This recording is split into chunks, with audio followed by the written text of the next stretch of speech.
trabajar en Hatch Games cuando ellos empezaron a hacer el piloto de la semana laboral de 4 días. Tuve la oportunidad de redireccionar mi carrera de la forma en la que quería, de gestión de proyectos empresariales corporativos a videojuego. Me invitan a una conferencia al Big Festival en Brasil para hablar en el slot de Nintendo. Hola a todos, bienvenidos a un nuevo episodio de Devs and Games. Esta vez tengo el gusto de estar acompañado de Pitu.com, que es Game Producer en Hatch. ¿Qué tal, Pitu? ¿Cómo estás? ¿Qué tal? Alegre de estar acá, emocionada por cómo va a ir esto, con un poquito de calor, pero en general súper bien. Sí, bueno, acá en realidad estamos haciendo todavía frío, pero bueno, acá por todo lo que es, como te decía acá, todas las cosas que he puesto, está haciendo me ha hecho un poco de calor acá.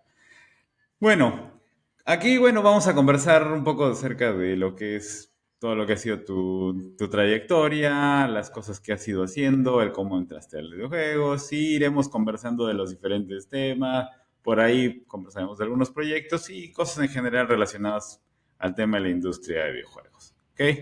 Entonces, bueno, empezamos como normalmente siempre les digo a todos o siempre les pregunto, pues, cómo ¿empezaste en el tema de videojuegos? ¿Si viniste de una carrera tradicional o ya sabías que venías para videojuegos desde pequeño? Sabes que siempre me hace reír esa pregunta porque siempre he jugado videojuegos de pequeña, pero las neuronas de mi cabeza nunca realmente hicieron clic y pensaron, hey, alguien está haciendo estos videojuegos, a alguien le están pagando para hacer esto. Entonces, estudié una carrera convencional, de hecho yo estudié administración y marketing, y en algún momento, cuando estaba trabajando por ese entonces en una agencia de publicidad, una conocida, una amiga, empezó a trabajar de docente en la Toulouse. Y ella me contó de que iban a abrir esta nueva carrera de diseño de videojuegos y algo solo conectó en mi cerebro y fue como que, diseño de videojuegos. Cierto, alguien tiene que hacerlos. Y fue como que, ok, yo ya estaba para ese entonces decantada de la publicidad, tenía problemas con las marcas asignadas porque no se alineaban en nada a lo que, a lo que a mí me interesaba. Entonces fue como que, ok, renunciamos, agarramos nuestros ahorros, nos vamos a Lima y empezamos la nueva carrera. Entonces, así fue como realmente empecé a estudiar videojuegos. Yo estoy segura de que si en algún momento alguien me hubiera dicho, o yo me hubiera dado cuenta de la obviedad de que hay una industria detrás, hubiera empezado a hacer eso desde el inicio.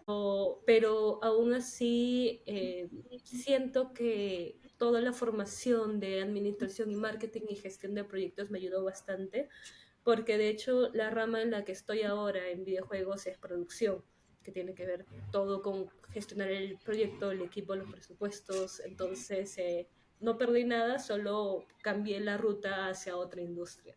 Pero Ahora, así fue. tú empezaste a estudiar ya la carrera de cero y ese rato dejaste de chambear o todavía estabas chambeando igual a la par, bueno, en agencias y todo. O fue Sí, como que estuve una... chambeando, sí, lo que pasa es que eh, los primeros ciclos en todas las casas de estudio tienen esta peculiaridad de que te dan el mismo horario que en un colegio. Entonces, si eres un adulto que ya está trabajando, la única forma de hacer tu primer año, si es que no hay una carrera de fines de semana, es lamentablemente tener un trabajo flexible.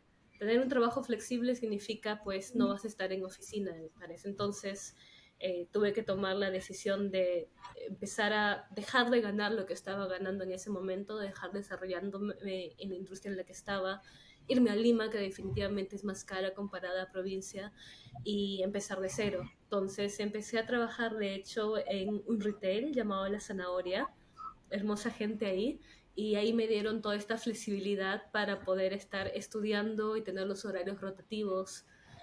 Posteriormente me cambié a otro trabajo que también me dio la flexibilidad laboral que necesitaba para seguir estudiando, la neurona reina, que de hecho se enfoca en desarrollo de habilidades blandas. Así que de alguna forma mi camino me estaba formando para ser una productora de todas formas. Y bueno, estuve estudiando por un año en paralelo mientras estaba también trabajando en otros lugares. Eventualmente me quité la carrera quiero hacer un disclaimer muy claro acá respecto a mis decisiones acá, y no, también quiero poner las cosas en contexto sobre lo que era esta situación hace años. No es ningún ataque a la casa de estudios, tal vez en su estado actual, porque no sé cómo están ahora, pero en ese momento yo ya siendo egresada de una carrera y habiendo pasado por toda una vida universitaria, encontré que el instituto era totalmente overpriced, era mucho más caro de lo que yo pagaba en provincia, en una universidad, y muchos de los profesionales nunca habían hecho nada en nivel profesional. Eran personas muy buenas en su campo, de hecho veo mucho de ellos, se han evolucionado un montón. Ellos no tienen la culpa de las jugadas de la institución, pero la malla curricular que hicieron, esto, las cosas la forma en la que planteaban cómo captaban a los alumnos, la forma en la que planteaban cómo funcionaban los cursos, me pareció una burla a mi bolsillo y decidí en algún punto retirarme de la Toulouse por eso. Entonces, ¿por qué decido retirarme? Porque en algún momento cuando estoy preparándome para, estoy trabajando en este lugar en la Neurona Reina, veo una oportunidad laboral en Bantam Games para producción.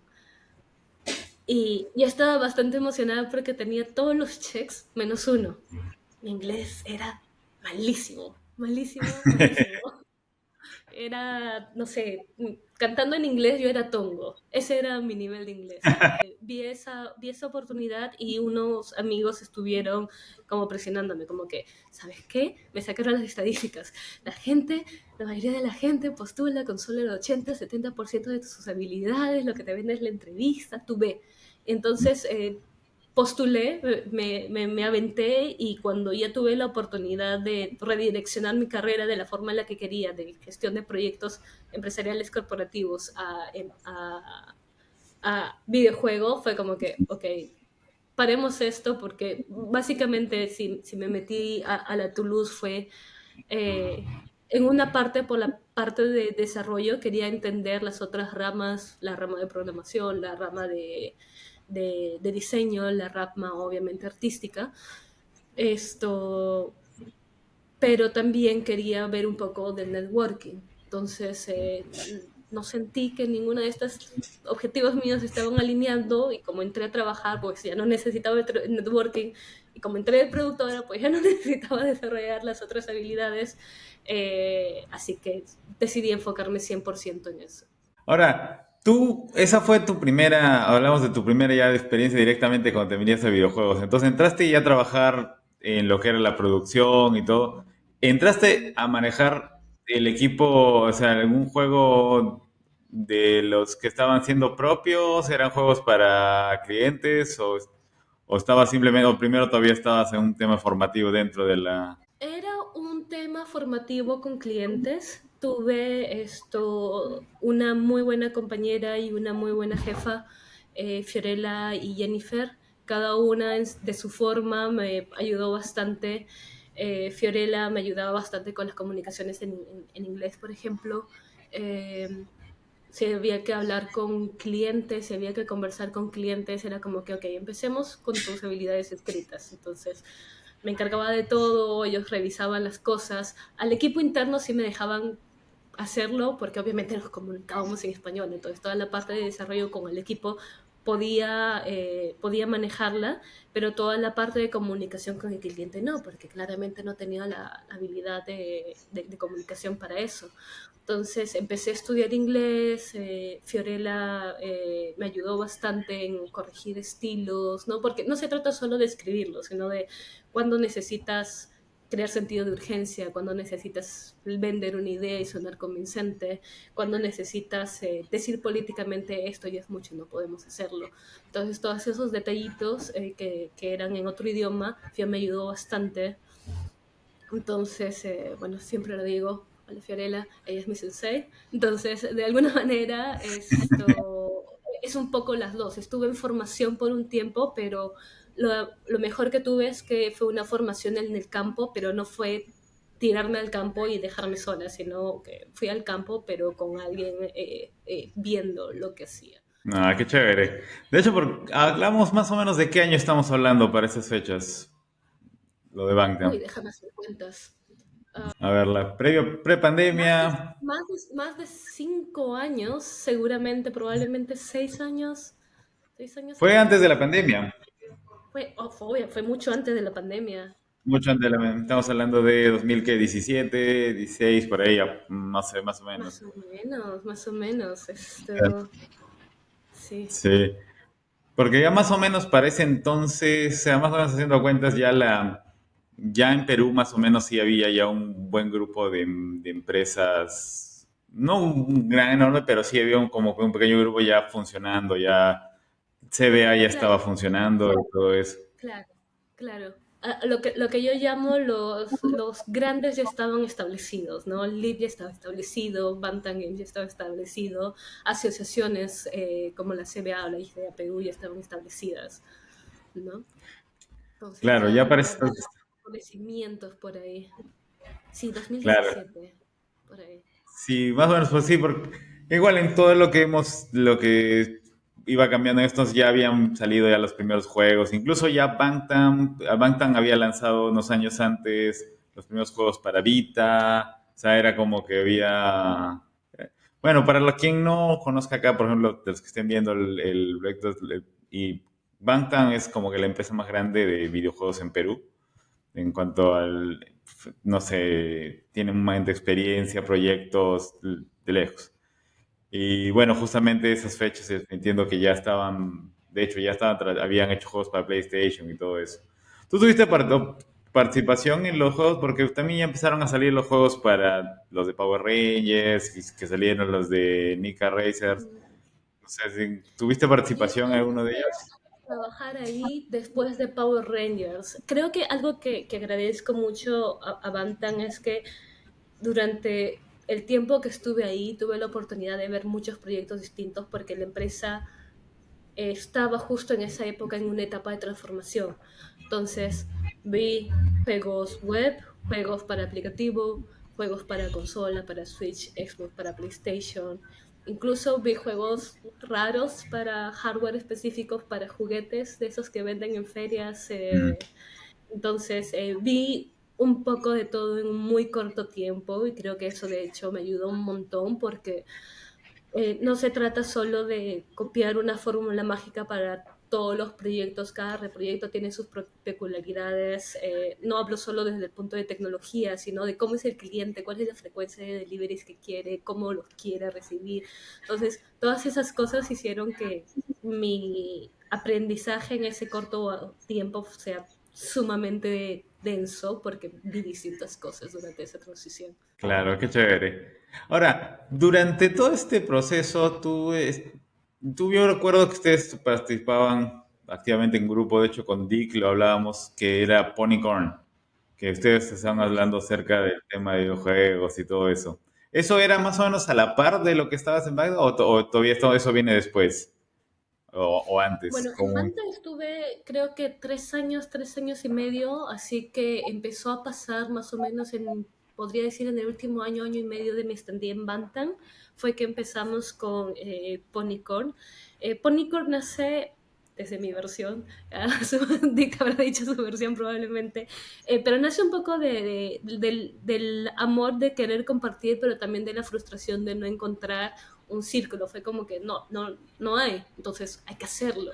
Recuerdo que con Dick en realidad aplicamos a una de las becas que el IGDA da anualmente para ir a la Game Developers Conference en San Francisco. Y ir a esa conferencia fue algo que me destapó la cabeza. No, sabía que había mucho potencial en videojuegos, pero bueno, uno siempre sabe la historia de las cosas, pero ya verlo in situ fue dos cosas para mí. Fue motivante, pero también fue apabullante al mismo tiempo, porque te pone un poco en contexto de dónde estás tú contra la posición que tú pensabas que estabas y es como que no, soy más chiquito. Pero también te da bastante motivación porque sientes que en esas conferencias todas las personas tienen un espíritu bastante de comunidad, de ayudar, de entrar y hablar contigo. He conocido a bastantes personas en esa conferencia de otros países, de otras empresas, seguimos hablando hasta ahora, entonces esa comunidad, esas conversaciones se quedan y siguen a lo largo del tiempo, ha sido muy, muy bueno. Pero volviendo a lo de Ponycorn, de hecho, a Dick lo conocí en la Toulouse en ese año que te dije que lo hice y al final me quité. Y todo empezó en realidad con hacer proyectos para la clase. Necesitábamos presentar un proyecto. Nos pusimos bien ambiciosos con el proyecto. Obviamente no terminamos ninguna de nuestras ambiciones. Porque era un equipo abrumador el que intentamos realizar. Y estuvimos trabajando en ese proyecto porque hace un año tuvimos un prototipo funcional. Era un RPG pixel art colaborativo. Teníamos 4 tipos de estilos de juegos que el player podía, el jugador podía elegir.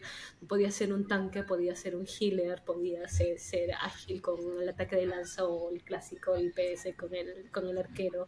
Y podía jugarlo entre 4 jugadores. Estábamos súper afanados en hacer una experiencia cooperativa, en estilo pixel art, bien cuidada. Aprendimos bastante. Yo siento que he aprendido bastante independientemente de si lanzamos o no lanzamos el proyecto. Y en ese hacer el proyecto, hacer Arrebol, así se llamaba, también empezamos a hablar de enseñar lo poco que sabíamos. Al principio tienes un poco este síndrome del impostor, ¿no? ¿Qué voy a enseñar yo si ni siquiera he chipeado un juego? Pero fue como que, bueno, a nada, eh, hay que intentarlo y eventualmente atraeremos gente y tendremos colaboradores que eventualmente los tuvimos.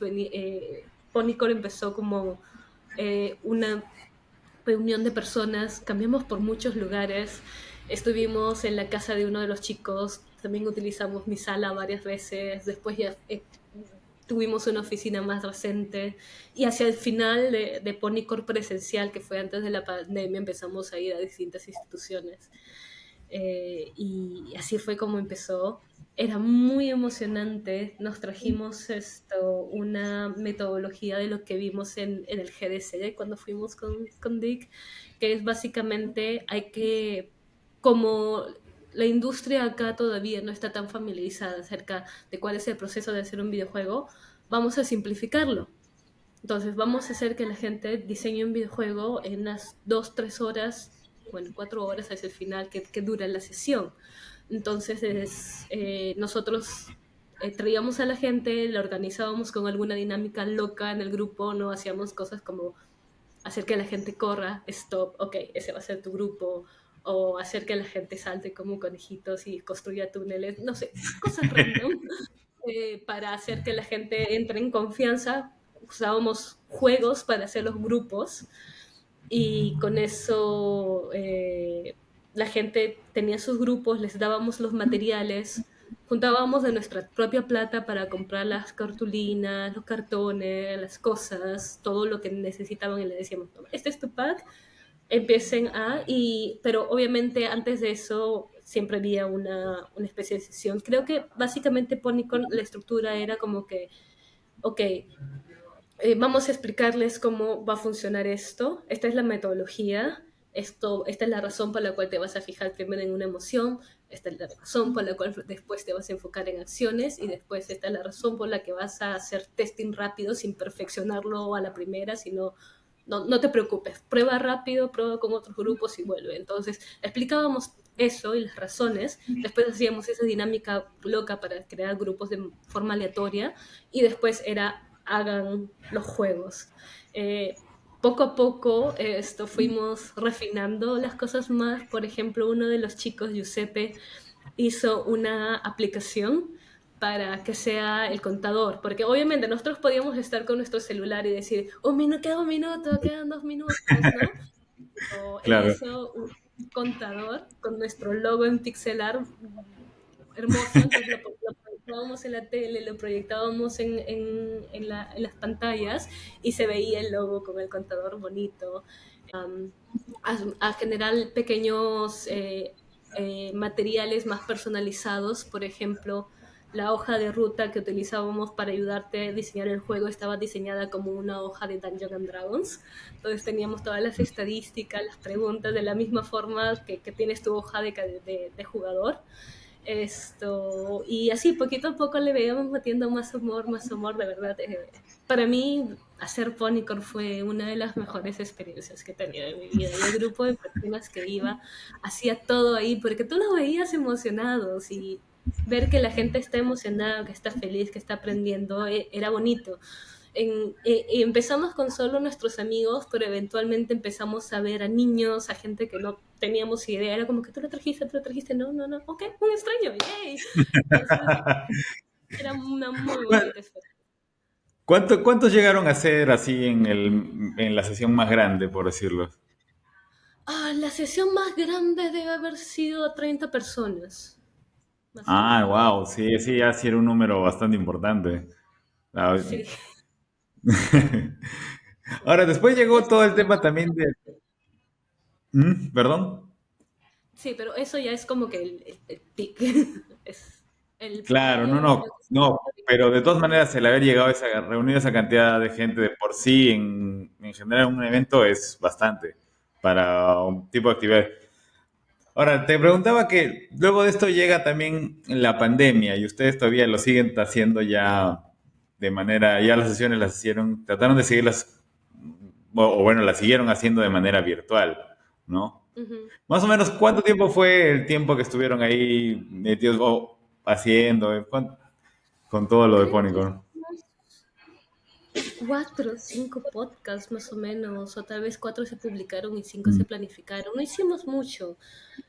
Lo que pasa es que lo que era lindo de Ponycorn era la experiencia, era el hecho de mm. estar juntos con gente, de crear la comunidad, de mostrarle a toda la gente que hey, los desarrolladores existen y incluso si no sabes nada, esto es accesible, te ayudamos. Entonces, el tener tu hoja de papel, el tener el feedback de la gente, el salirte con esa sensación de acá en esta cajita tengo lo que fue mi juego, tengo lo que fue mi prototipo, era muy distinto y encontramos muy complicado trasladar todas las cosas que hacíamos desde la presencialidad a lo virtual.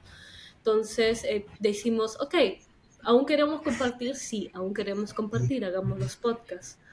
Hicimos algunos podcasts, pero de alguna manera el podcast, y probablemente tú entiendes esto mucho mejor que yo, te demanda un nivel de preparación. Tienes que saber de lo que vas a hablar, tienes que preparar los visuales, hacer edición.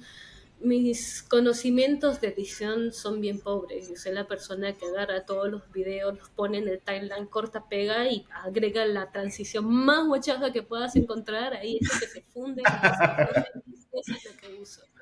Entonces, no teníamos el mismo nivel que teníamos cuando estábamos en persona y eventualmente decidimos que era mejor dejarlo en stand-by y bueno, después otras cosas pasaron, yo me mudé, los otros de los chicos tuvieron temas personales, cambios de corazones en la carrera y demás, entonces ya no pudimos volver a unirnos para hacer las cosas en persona. Aún así, yo creo que puedo convencerlos de hacer una sesión aniversario cuando vuelva a Perú. Una al menos. Sí, no estaría chévere. De hecho, Dick en algún momento me dijo que en un momento sí había como que un plan que no lo podía contar, pero sí que tenía ahí pensado para eso. Ahora, justo mencionaste que ya te fuiste. ¿Cómo fue ahora de ahí? Ya terminabas en Bangtan, terminaste tu trabajo y de ahí qué siguió.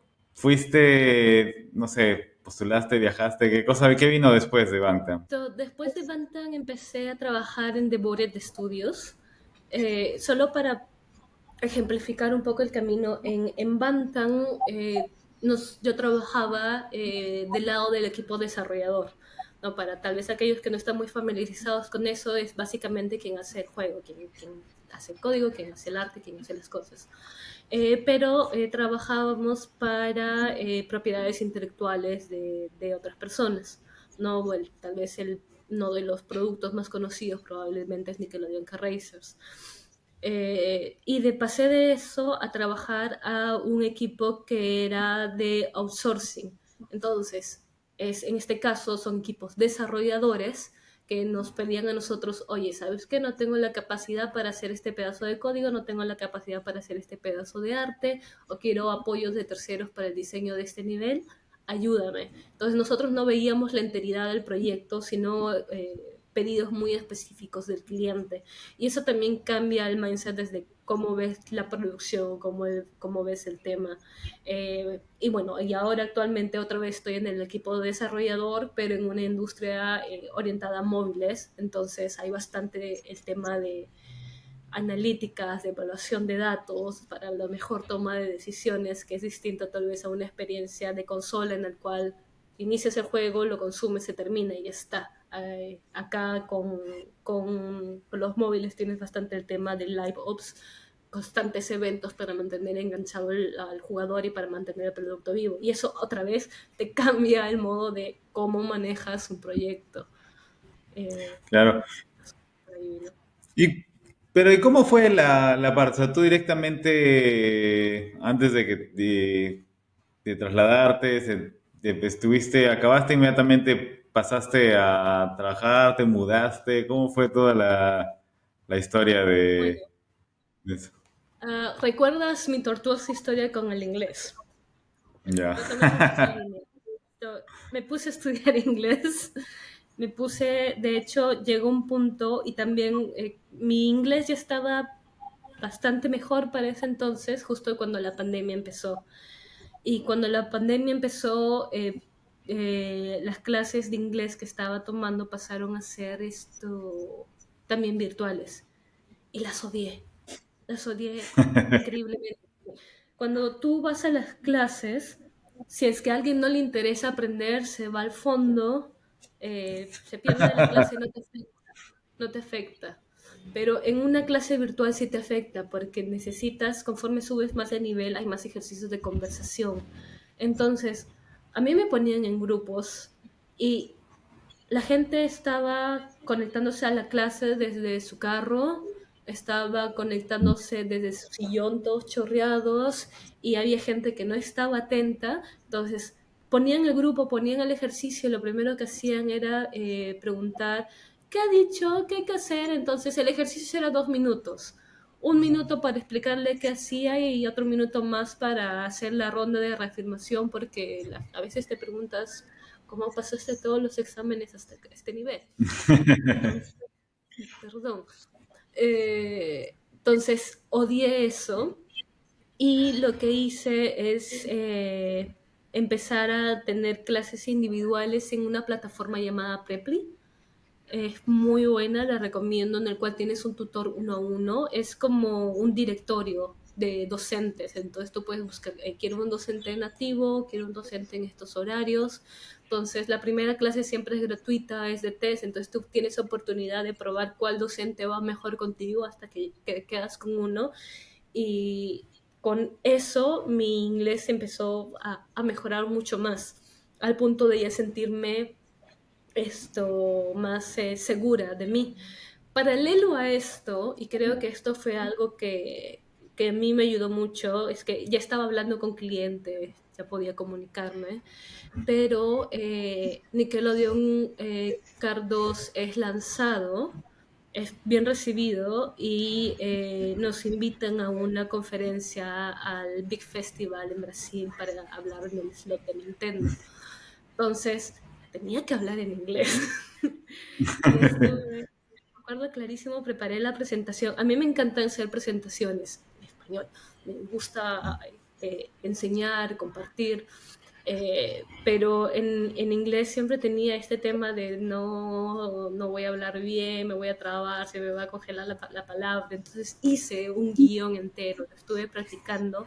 Incluso hice 2 convocaciones en el trabajo con las personas que saben inglés. Quiero ensayar la charla.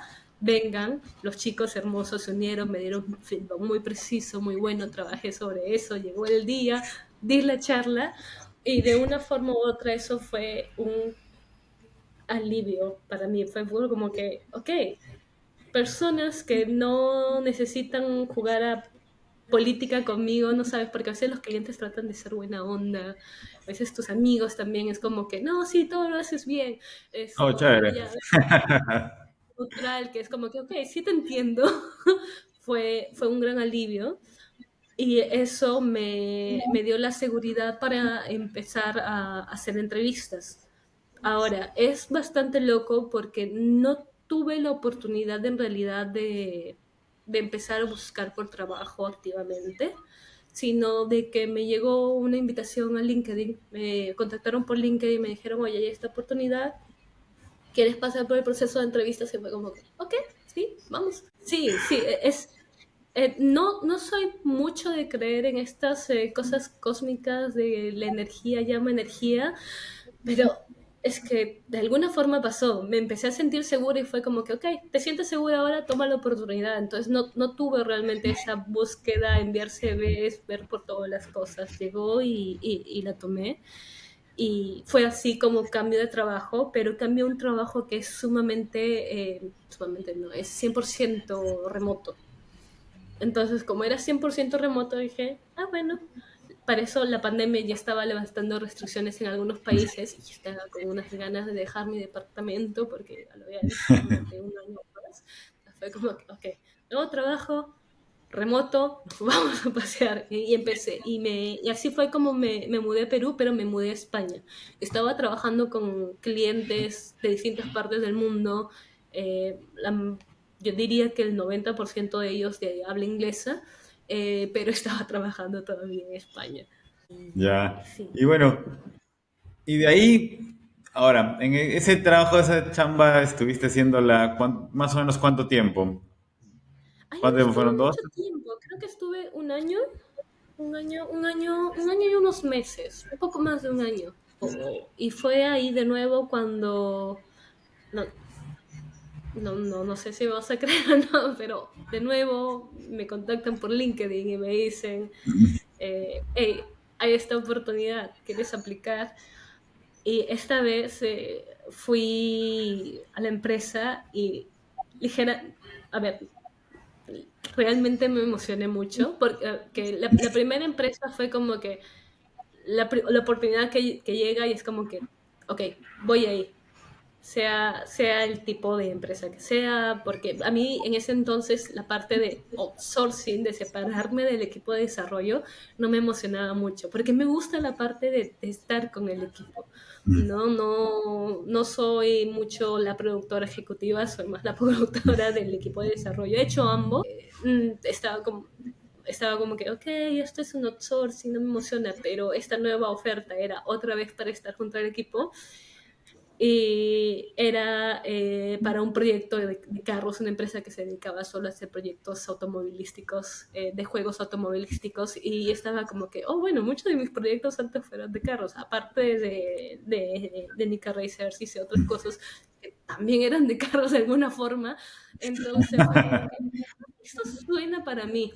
Y me emocioné bastante porque la empresa en realidad es una empresa muy, muy buena. No hablo de los juegos o de la calidad, que también lo son, pero también desde el punto humano.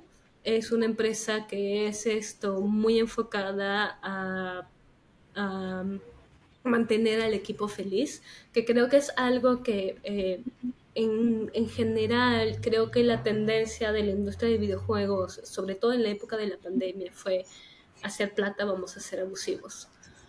Hay bastante burnout. Cuando fui a San Francisco en ese momento, e incluso hasta ahora, tú ves que hay mucha gente que está intentando sindicalizar la industria porque no te pagan horas extras, porque no reconocen tu Mm, trabajo, porque tienes contratos bastante injustos. En algún momento te lo mencioné, yo entiendo perfectamente que durante un proyecto en desarrollo obviamente no vas a decir lo que estás haciendo, pero una vez lanzado, ¿por qué a unos estudios les dan la oportunidad de decir, hey, yo sí colaboré haciendo eso y a otros no? ¿Cuál es la diferencia? Entonces, hay muchas prácticas que son injustas en la industria y esta empresa está muy, muy enfocada en no hacer ninguna de esas cosas. De hecho, incluso, y esta creo que también fue una oportunidad muy bella para mí como productora, yo empecé a trabajar en Hatch Games cuando ellos empezaron a hacer el piloto de la semana laboral de 4 días. Entonces la fórmula era, ok, vas a trabajar el 80% del tiempo, vas a recibir el 100% de tu paga, pero vas a mantener el 100% de la eficiencia. Entonces, toda la gente del equipo feliz, todos los productores estábamos como que, ¿cómo vamos a hacer esto? Pero se logró. Estamos, de hecho, ya el test fue positivo en general en todo UK, se reportó que más del 80% de empresas que participaron de este programa piloto mantuvieron esto, porque la gente a la larga, como una herramienta de retención de talento, es bastante fuerte, es bastante buena. Y también tienes a la gente con menos ausencias laborales, menos enfermedad, menos estrés, menos problemas mentales. Entonces la productividad en realidad se mantiene. Y bueno, ya estamos en el segundo año, porque hasta ahora terminó el piloto y mantuvimos la práctica. Entonces, Qué chévere. Y ahorita, y ahorita actualmente, bueno, actualmente estás en Hatch, ¿correcto? ujú.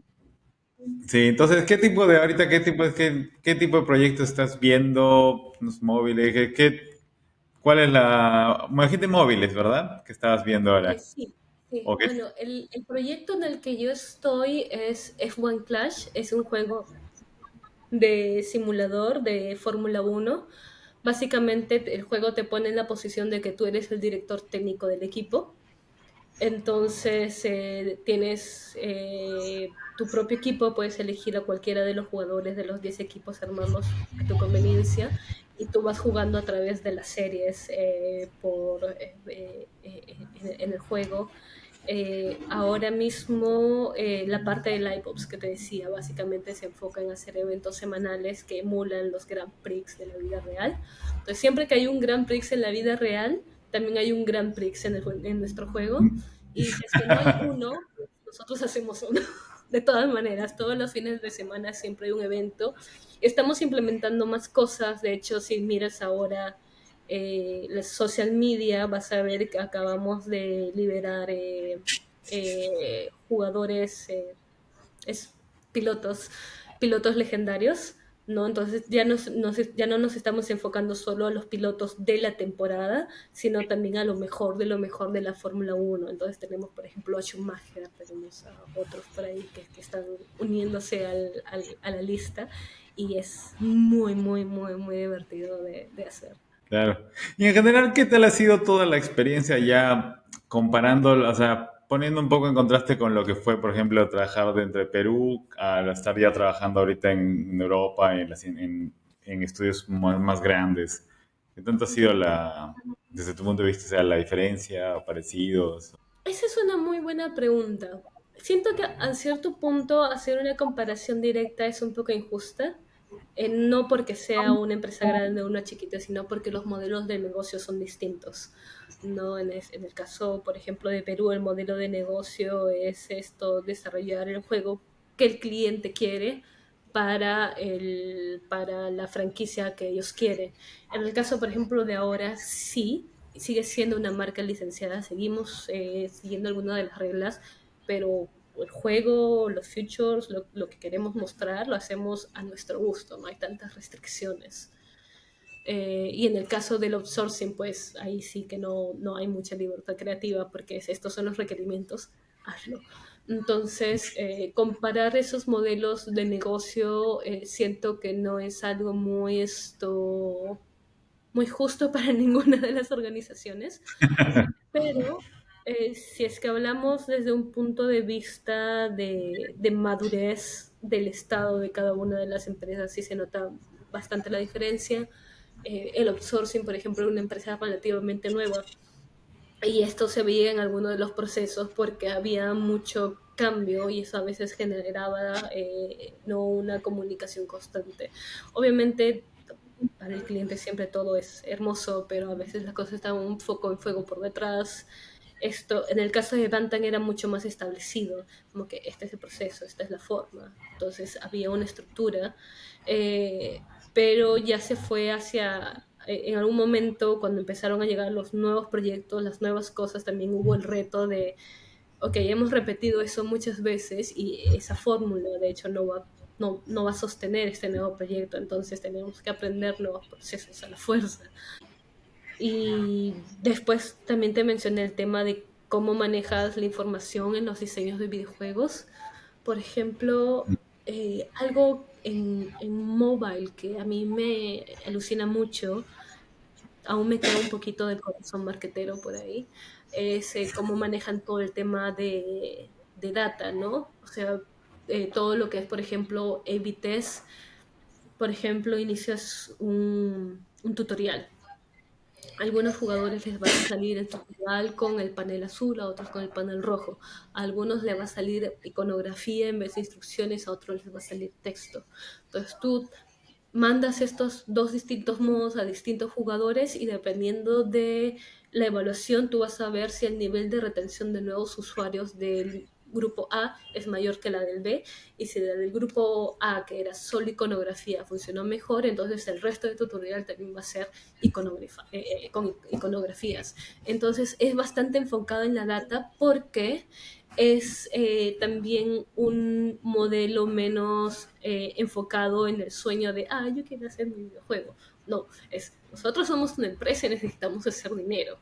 Entonces es distinto en cierta forma. Creo que cuando estás en un estudio independiente o incluso nosotros cuando estábamos tratando de hacer Arrebol, el feeling es distinto porque tú estás con la idea de, ok, ¿cuál sería la mejor experiencia de usuario? Pero a veces la mejor experiencia de usuario no es la que te va a hacer vender mejor ofertas o crear mayores bots o hacer que tu usuario compre más de forma más continua. Entonces, a veces siento que tus aspiraciones idealistas tienen que encontrarse con el mundo corporativo de otra forma y eso sí es distinta de aproximarse al diseño, definitivamente. Claro, no, encontrar de hecho el balance, por ejemplo, eso sí creo que es importante, incluso más para las empresas indie todavía principalmente o sea, que tienes que sí conservar la idea de tu esencia, hacer juegos, de que sea buscar el ámbito, que sea divertido, disfrutar de esa experiencia, pero pensar en números también, ¿no? Que finalmente de eso va a sostenerse en el tiempo, ¿no? No puede, o sea, yo creo que muchas igual mueren en el intento solamente de armar la idea, pero no pensar que esto es un negocio finalmente al final del día, ¿no? Claro, claro. Es que creo que algo que se ignora mucho es el rol de un productor, porque usualmente, ¿qué es lo que pasa? Que cuando las cosas están bien, nadie le dice gracias al productor por mantener el orden de las cosas, por mantener la comunicación. Y cuando todo está mal, es culpa del productor definitivamente. Y siento que con las pequeñas empresas lo que falla es esto. Ahora, no estoy diciendo ve y contrata un productor. Entiendo que a veces las empresas son 3 o 4 personas, pero alguien orgánicamente va a necesitar asumir esas responsabilidades y asumirlas de distintos lados. Es como que, ok, ¿cuál es el scope del juego?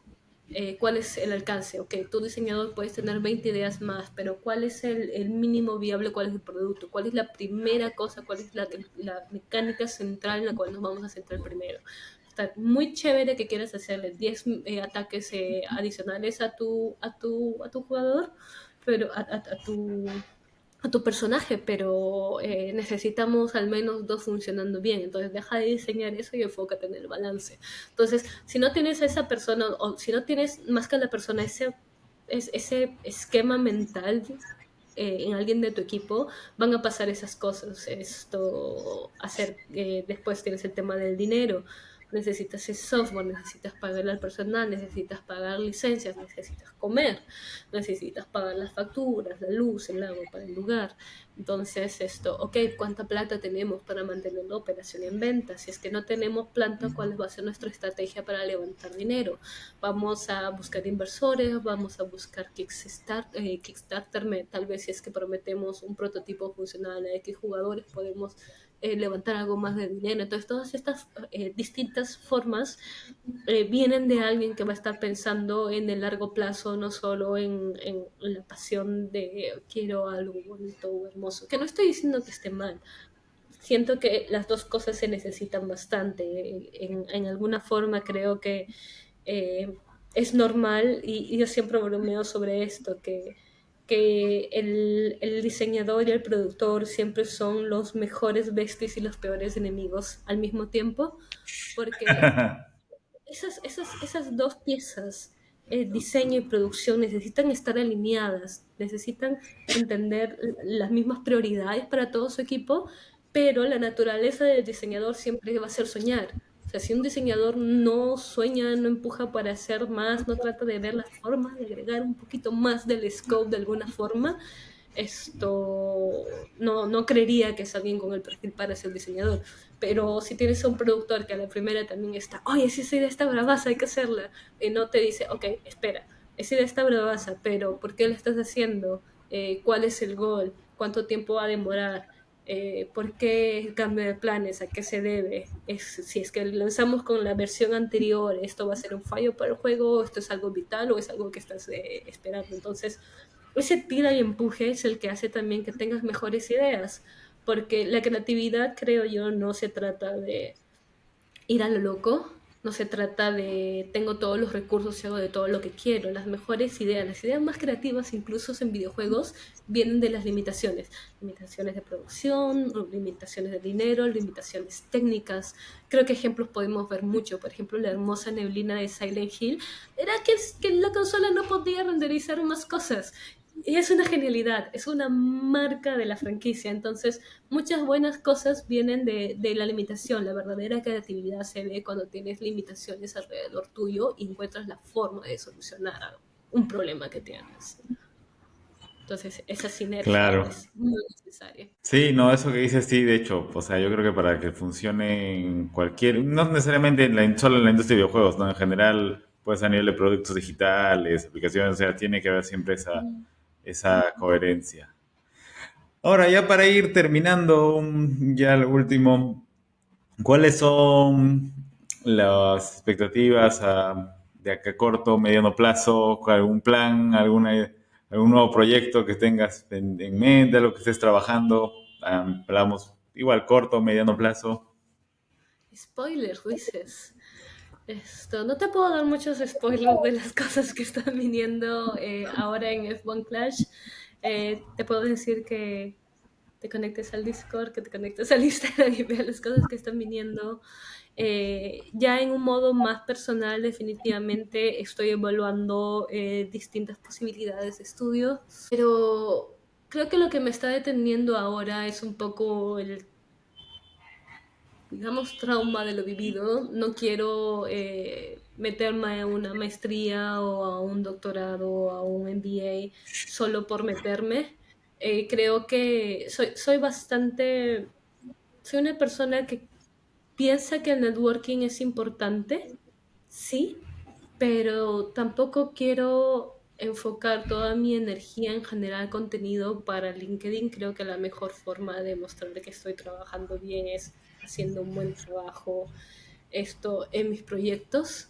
Entonces, quiero estudiar algo que me ayude más a desarrollar las habilidades que se necesitan para producción en general, porque al final un productor puede ser un productor de videojuegos, puede ser un productor de otros productos digitales, de aplicaciones, esto, y estoy en esta disyuntiva en si es que quiero algo más técnico o si es que quiero algo más enfocado a habilidades blandas.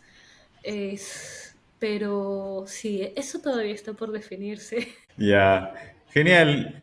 Bueno, primero que nada, agradecerte, Vitu, por tu tiempo, por haber podido compartir. Igual, qué chévere que poder escuchar historias así bueno, en general, de todo el estudio, el espectro de personas de videojuegos en Perú. Me da mucho gusto ver ahí que esté yendo también. No sé si quieres agregar algo más antes de terminar. Nada de mi lado realmente, solo agradecerte. Te lo dije cuando iniciamos, pero creo que esta es una iniciativa muy buena. Está muy bonito que generes visibilidad, no solo por las personas que están en la industria, sino porque también facilitas la información para todas las personas que puedan estar interesados, que sepan que la industria en Perú está creciendo, que sepan que hay oportunidades y sobre todo que muestres perfiles tan diversos, ¿no? Porque lo hermoso de los videojuegos es que es un producto tan complejo que hay perfiles para todos. Si te gustan los videojuegos, puedes entrar siendo diseñador, puedes entrar siendo artista, puedes entrar siendo músico, siendo contador, finanzas, recursos humanos. Hay de infinidad de formas de entrar a la industria y traer atención sobre eso es una muy, muy, muy buena iniciativa. Así que gracias. Listo, muchas gracias, Vitu, nuevamente. Para todos los demás que han estado escuchando, muchas gracias. Nada, no se olviden de poner like, compartir. Y si les ha gustado este tipo de contenidos, compártanselo a las personas que puedan estar interesados en videojuegos o que quieran aprender algo más de la industria o de las personas que están trabajando dentro de ella. Nada, Vitu, te quedas un ratito, por favor. Con el resto nos vemos. Cuídense. Chau, chau.